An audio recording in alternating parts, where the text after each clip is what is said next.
Layo namulega ffe amakunguto omukulembeze w'eggwanga Yoweri Kaguta Museveni avumiridde ekyabakozi ba gavumenti omuli abasomesa aba ATC kosa n'abakozi abalala aba gavumenti abali mu keedimo kaabwe mu kiseera kino abaagala okubongeza emisaala nga kyona bakifudde luyimba buli kadde okubeera nga beediima n'okuteeka wansi ebikolwa. Kati nno Pulezidenti Yoweri Kaguta Museveni bano abalagidde okudda ku mirimu gyabwe bakakalabye oba si kyo wakubeera nga bagobebwa, era nategeezezza nti mu kiseera kino gavumenti terina nsimbi za kubongeza.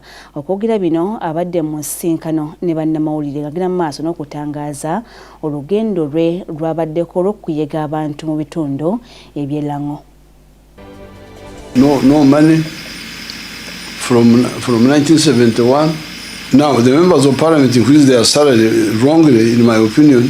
They made a mistake, but we didn't approve it. We didn't support it. We didn't want to cause a crisis, but I didn't agree with it. And that's why I refused a pay rise. I refused. They pay me 3.6 million, which they started paying in 1996. Before that, I was getting 150,000. They wanted to raise the salary because the salary of Kenya, of course, please, I'm not Kenya, I am Uganda. I don't want pay rise now. It is really betrayal to find people fighting for salaries. That school was about to close. They didn't have enough money. So they said the director must get more money. I don't know what, the administrator, but Solid School is about pilots and engineers. Pilots to train other pilots, not administrators and secretaries. So they were trying to pay pilots 1 million. In the airlines, a pilot is getting 25 million. So the pilots walked away. So we had bought planes for training, but there were no pilots. They walked away. So if we don't have enough to pay everybody well, let's pay the pilots well. And engineers. And that's how the Solid Flying School came back. Otherwise, it was about to close. This is betrayal. So we don't have time for those mercenaries. Our soldiers have been getting very low pay all these years. Until a few years ago, when the generals were about to retire, the ones who had been there for 40 years, 45 years, 50 years, that's when we said, these generals should not go to the village when they are in a desperate situation. That's when we increased the salary of the army recently. But they have been fighting. So the mercenaries are really betrayers. This business of saying that science are getting, arts are not getting, what's wrong with that? We need the science.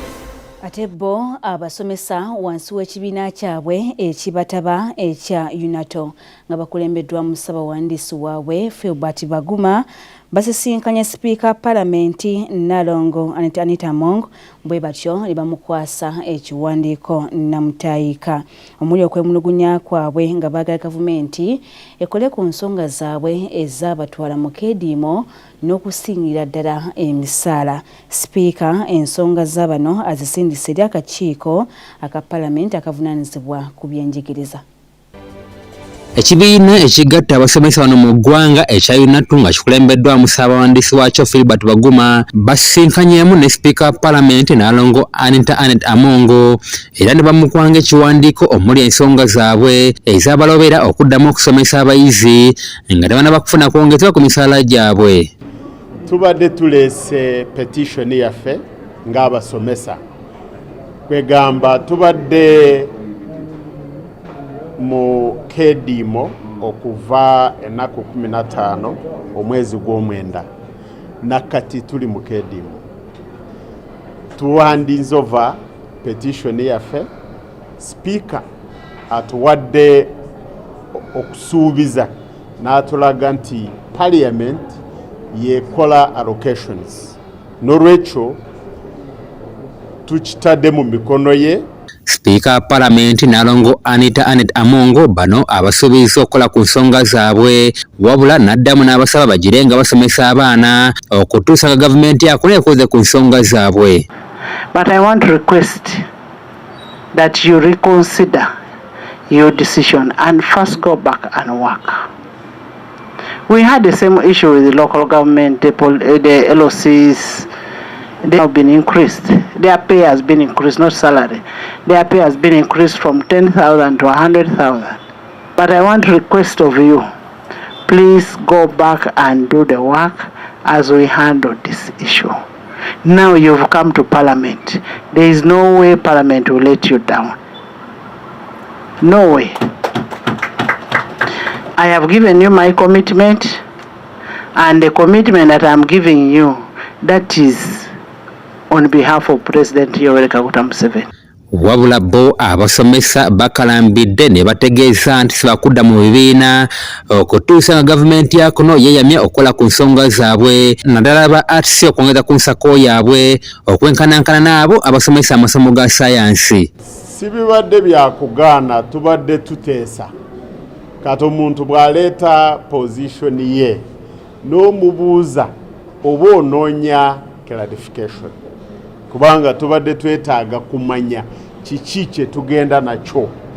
Atusuubiza nti agenda okuwandiikira komiti ya Parliament ey'ebyenjigiriza n'emizannyo, awandiikire minisita gwe kikwatako batuwe feedback.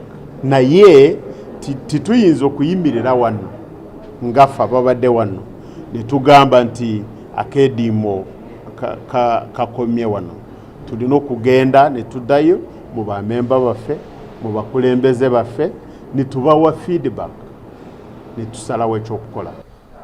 Waliwo n'emisaala y'aba workshop assistants nayo twagala bajongeze enkanene ya laboratory assistants aba secondary schools. Kale n'emboozi eyo katugende Bulamba